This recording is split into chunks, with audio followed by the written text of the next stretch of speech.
you. Right, and then we've now got a short amount of time to have a discussion with our invited guests. So can we welcome Matthew Pencharz, Deputy Mayor for Environment and Energy, Oliver Lord, Air Quality Manager at the GLA, and Sam Longman, Policy Manager for Transport for London. So we're really grateful that you managed to make it at such short notice. Obviously, this is we've known for some time that there's been a massive difference between the test results that we see in test conditions and the actual pollution levels from on road conditions. But I think the scale of the problem now, we're not only seeing manufacturers looking at how they can get ideal test conditions to get the best possible result, but actively trying to produce fraudulent results by inserting software devices and so on. So, opening question: how will the increasing evidence that diesel car emissions on the road exceed those certified by laboratory testing affect London's air pollution policies, especially the ultra-low emission zone? Matthew? Thank you, Chair. And can I first thank you for moving the items around? My team and I are very appreciative of that. And also to welcome Oliver Lord, who's taken over from Elliot, who obviously you've seen several times before, who's gone on sabbatical to LA, so lucky him. But it is quickly worth saying, for the record, that despite all these problems, air quality is improving in London. I've obviously given the list of comprehensive measures that the current mayor has done on several occasions, and I suppose I'll save the committees that time, but they're in the previous minutes. But it is worth saying that emissions are down 20% in NOx, 50% on PM. We're within the legal limits of all pollutants apart from NO2, which is remaining a problem, absolutely. Although we have seen measured concentrations of NO2 down by 12% since 2008, and a number of Londoners living in areas which breach the current limits have halved. So despite what you might read from interviews perhaps by mayoral candidates, the mayor hasn't been sitting doing nothing for the last 7.5 years.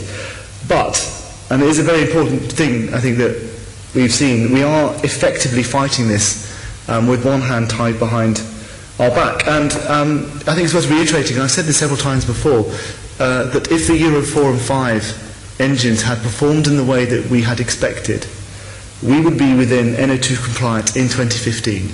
Now yes, that's 5 years beyond 2010, but it's a lot closer than what the government's current estimation is before they do their current action plan, which is being consulted on, which was 2030. We think it is doable by 2020, although that would be quite challenging. And we've also known for a while that the NOx emissions from Euro 4 and 5s have been sometimes by orders of magnitude out by their test cycle. And we also know, and the Chair referred to this, that they have been, they've dispatched a rather good sequence of this, taking all the seats out, taking out the wing mirrors, gaffer taping over the gaps in the doors and all that kind of thing, to make it kind of super streamlined car while doing their tests, which clearly is not breaking the rules, but you might say it's certainly against the spirit of whatever the test cycles should be. And we also did suspect that there was something more serious going on in the testing of vehicles. And I think that it is interesting to note it is the Americans, as with FIFA, who have proven the point that there was something more serious than just a bit of gaming of the tests, but clearly potentially fraudulent testing of cars, certainly with Volkswagen and all their sub-brands. And I think it's clearly worth, Volkswagen needs to look at itself, the EU needs to look at what went wrong there. But the effect is that we have, according to VW at least, 1.2 million cars and vans on UK streets, and they're going to be here for a while, which have had these systems put in to the onboard car computer so that they can effectively game or give a fraudulent result in the test cycle. And all this means that we need real-world driving tests as soon as possible. And that could be in the next year and a half or so. 2017 looks like the earliest it could possibly be. But the last time I was in Brussels, which was to talk about this, was in January, so what's that, 8 months ago, it looked very likely that was going to get pushed back, possibly to 2020. And that is because within the EU Council of Ministers, we have had some member states, not the UK government, not the French government, but certainly some other member states, which have been lent on perhaps by their motoring industry to delay those real-world driving tests sometime down the track. And I think it is very important that everybody sings with the same voice. The UK government, which is very good on this authority, the Mayor and the London Assembly, in pressurising the EU to bring forward those real-world driving tests as soon as is possible. Because we don't want the same problems that we had. Can I just pick up on that? Because obviously there's the issue about the EU testing regime, which impacts on the sale of vehicles. But there is then also Transport for London's own regime in terms of ULEZ requirements and so on, which potentially you can move faster and tougher than the EU in terms of testing regimes, presumably. I was just, Chair, if you just, I was sort of coming to that. We have modelled the ULEZ on real-world driving conditions. We have not based it on what the test results, in test conditions of the vehicles would be. So, in fact, we've already seen, for example, on the heavy vehicles, Euro 6 is working broadly as we had hoped for. So we are seeing 80% reduction in NOx emissions from heavy vehicles, coaches, buses, trucks. For vans and for lighter vehicles, it is not looking as good as we had hoped for, but the ULEZ is modelled to bake that into the conditions. So in fact, this scandal does not have a direct effect on the modelling of the ULEZ. What it might do, however, and it looks likely that the EU will move forward some of the real-world driving tests, hopefully to 2017, which would actually mean, therefore, that the ULEZ would have a better outcome than we have currently modelled. We were pessimistic in our modelling in that we didn't expect a real-world driving test to come immediately as soon as we had hoped. So there is potential here that the silver lining to this scandal is effectively the EU will bring forward that testing sooner, so when they're type approved, they are better performing vehicles than they might otherwise be, which would bring forward the effectiveness of the ULEZ faster. To answer your question, Darren. And in the meantime, there'll be lots of vehicles that would have been sold under the old regime, but would still be compliant with the ULEZ. Does that need to be looked at? Well, as I said, we baked in the assumptions on real-world driving tests into the modelling of the ULEZ. So this scandal does not have an effect on the ULEZ modelling. What it might do, which is a silver lining to it, is because of the scandal, the people in the Commission realised, and other member states, they can't delay the real-world driving test. So you have cleaner cars on the roads faster than we might otherwise have had. And you were stepping on. I'll probably add into that as well. We understand the VW vehicles are actually Euro 5 engines, so in fact you could argue we were almost one step ahead of the game with our policy making, because we were setting our sights on Euro 6 being the right standard for ULEZ, and these vehicles would not be compliant with the ULEZ anyway in any respect, regardless of having defeat devices on them. But is there not a danger of seeing the Euro 6?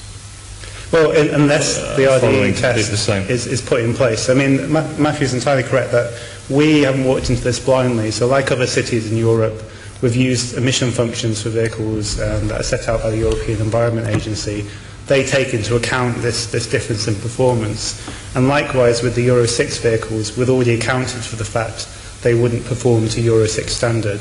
But the one thing we haven't done is then gone, oh well, the real driving emissions test is coming in a few years, so then vehicles will get cleaner. We haven't accounted for that. So like Matthew says, if this actually comes in, we'll all see the benefit much sooner. Okay, other members want to come? Stephen Knight. Thank you, Chair. So effectively you're telling us that, don't worry, our modelled outcomes for ULEZ assumed that the Euro 6 diesels weren't clean anyway. So essentially, it doesn't matter that they're not clean because we were never expecting them to be. I mean, that's essentially what you're telling us, or at least not as clean as the standard means they ought to be.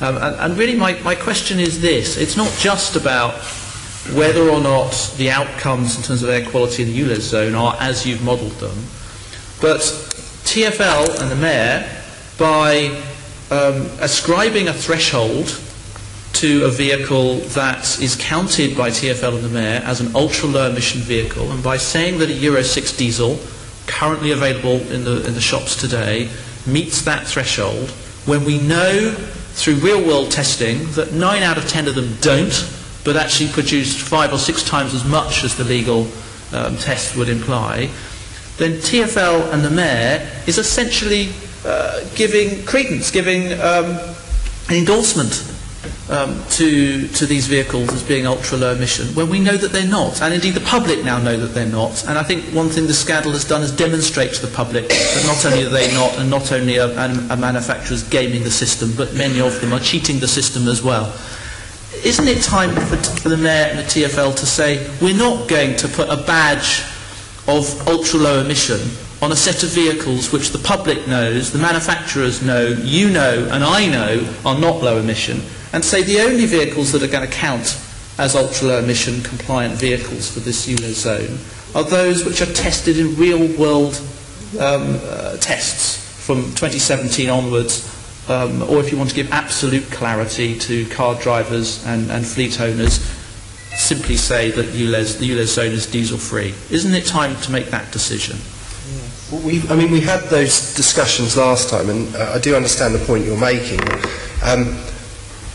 We have to work within the reality of the situation that we've got, and as we discussed at length last time, it's about how fast and how hard we can push our policies in a way that is reasonable and affordable and proportionate for London. The ambition is sometime in the future, as soon as we can get there, all vehicles are zero emission. But we have to go on a trajectory that is fair and can actually be introduced without crippling London. And we had lots of discussion before about the possibility of a diesel ban, and it isn't feasible because there is no alternative for heavy vehicles. But with respect, we're not talking about heavy vehicles here. We're talking about the Euro lowercase 6 is about light vehicles, because we know the test regime is different for heavy vehicles. We're talking about cars and light vehicles here, where there is an alternative. People can simply choose a petrol equivalent. If you walk into the showroom today, you want to buy a car, you don't have to buy a diesel car, you can buy a petrol car. Isn't it better for London's air quality if the Mayor and TfL say to all drivers and potential car drivers walking into the showroom today that if you want to buy a car and drive it into central London from 2020 onwards, then buying a so-called Euro 6 diesel that we know emits 6 times the legal limit is not good enough. Choose the petrol model. Save us all a few, we've got tens of thousands of people dying from these emissions. Let's be proportionate about that. This is an issue we've got to tackle, and we've got to give clarity to drivers. It isn't true that these Euro 6 diesels are clean. We shouldn't say that they are. Isn't it time we were honest about it? I think the first thing to say is that Euro 6 for lights and vans is already a step, even when it doesn't work as much as we had hoped, it is still a step change from Euro 4 and 5. It is a step change. Yes, in real-world driving conditions, on some vehicles, it's clearly not as good as we would like. So I think that's the first thing to say. The second thing to say is, I think it is worth reiterating the transformation that the ULEZ, as currently modelled, which may even give better results if they bring forward the real-world driving test sooner, is going to be transformational and is already transforming the vehicle fleet. So, for example, TfL has let a bus route in central London that will be zero emission for single decks, and they will all be coming through before 2020. They won't disappear in 2020 magically. They'll be coming on the streets in the next few years. So you'll see a step change starting from now, and you're already seeing it. When it comes to having a diesel ban, I think that for lights and vans, they may well be, I think there are some actual legal problems, and whether that's even an achievable thing to do within the legal framework that TfL and us with the European law sits in. I don't think it's as straightforward as campaigning groups may call for these things, but they're not the ones who actually have to implement something that is certainly very legally challengeable. Okay, can I bring in Murad now? Yes. Thank you, Darren. I heard on Radio 4 actually an apology from one of the ministers at the time which encouraged CO2 emission reduction in cars and diesel, and I think that's warranted, and I think it needs to be noted. Can I just get some idea of the figures, though? I mean, the VW have mentioned 1.2 million vehicles. Have we got any idea of the number of vehicles in Greater London that may be operating on diesel? TfL?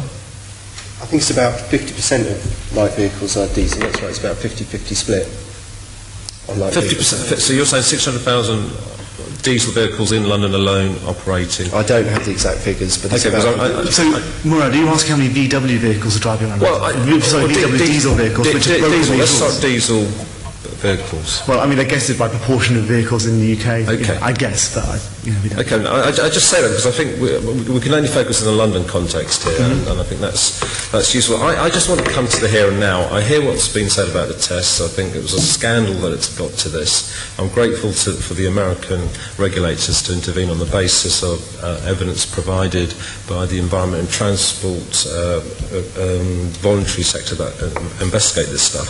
I just want to see whether there's a place, for example, for emission-based resident parking permits.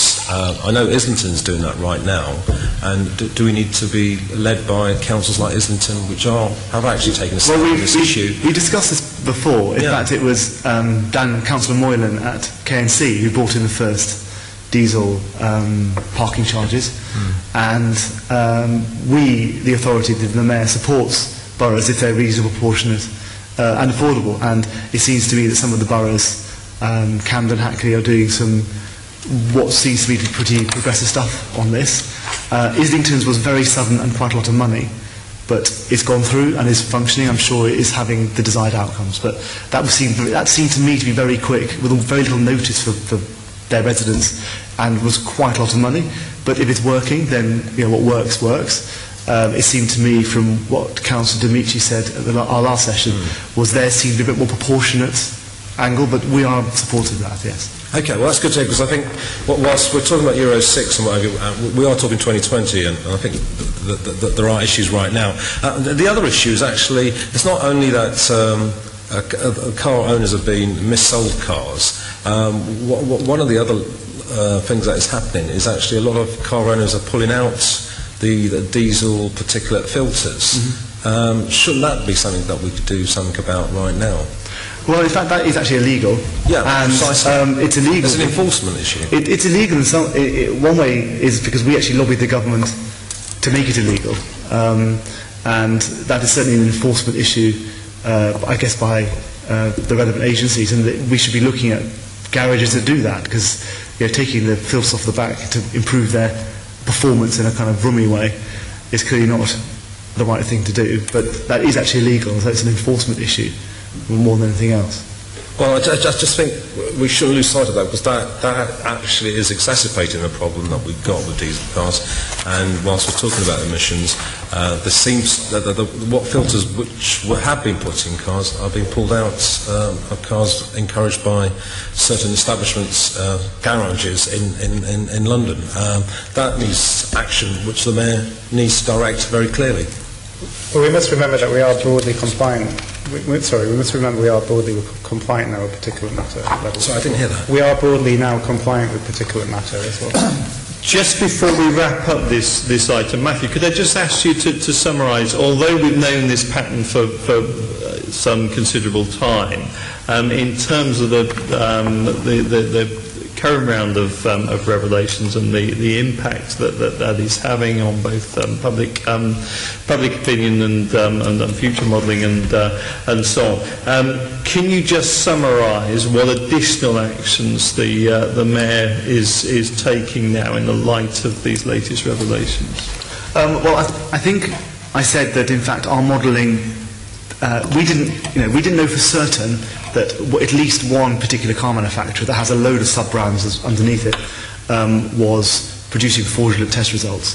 Where there were suspicions certainly within this community that this was going on, but we certainly didn't have the slam dunk proof that the Americans have produced. But whatever, we realised that the real-world driving emissions of vehicles was different to the test results, and we had baked those assumptions into the ULEZ. So when it comes to putting forward the ULEZ and the current legislation that the Mayor has signed into action, we don't intend to make a change. But TfL is already engaging with boroughs about the potential to expand the ULEZ in due course in a reasonable, proportionate manner. And I know that the former Commissioner wrote to all the boroughs, and there are conversations. Okay, so no change in terms of current ULEZ plans. In terms of lobbying the government, lobbying the EU, has the Mayor got we've been doing that for a while, and I think the point, what's happened more than anything else, is our point has been proved.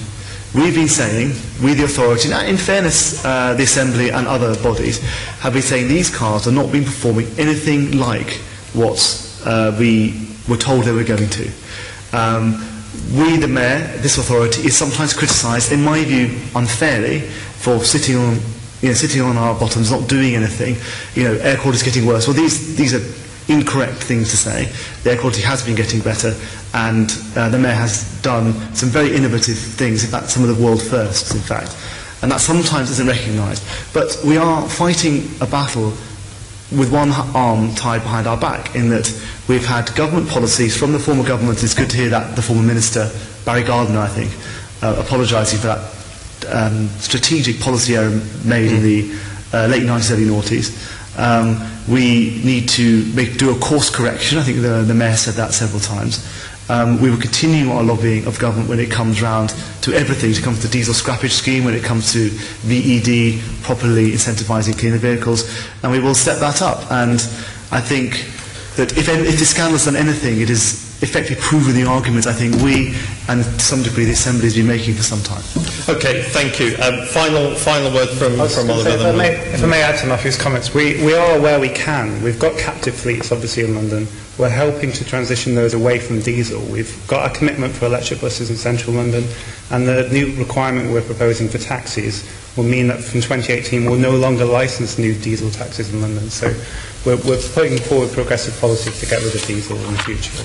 Okay, thank you very much. So thank you, Matthew, Oliver and Sam, for making time to come this morning. We do appreciate that. So members, can we please note that discussion for the record? And I'd like to propose that we write to relevant stakeholders setting out our concerns on this matter. And if members are in agreement, may I ask you that you agree to delegate authority to me as chair in consultation with party group lead members to agree a letter to relevant stakeholders outlining the committee's concerns in the light of the recent revelations. Agreed. Okay, thank you.